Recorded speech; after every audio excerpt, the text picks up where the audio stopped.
其實一路都覺得阿思晴對音樂咧都有啲興趣，因為我哋見到佢聽到啲音樂嘅時候啦，佢都會搖擺啊，會跳舞啦，同埋都覺得好興奮。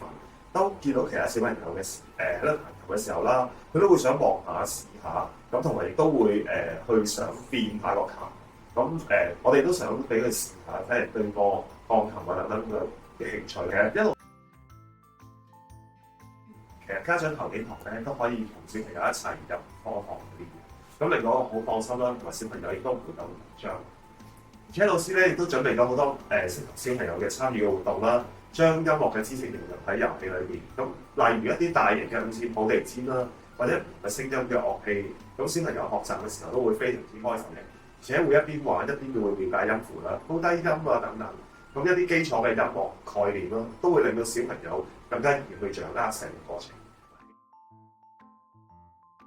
因為我覺得其實鋼琴而比較好適合一啲黃課或者啱啱初學彈琴嘅小朋友，唔單止可以令到佢哋學習到一啲技能啦，更係希望可以喺音樂中揾到快樂同自信。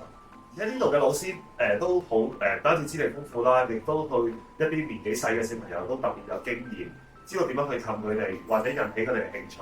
佢哋全部都好俾心機去教每一個小朋友，咁小朋友每次都會覺得哇好快又落堂喎，又唔捨得走。而且特別欣賞呢度嘅老師啦，每次落堂之後都會同翻我哋講小朋友今日翻上堂啦嘅進度，咁令到我哋都好清楚小朋友嘅情況，同埋所以我哋都十分之推薦呢個鋼琴預備班。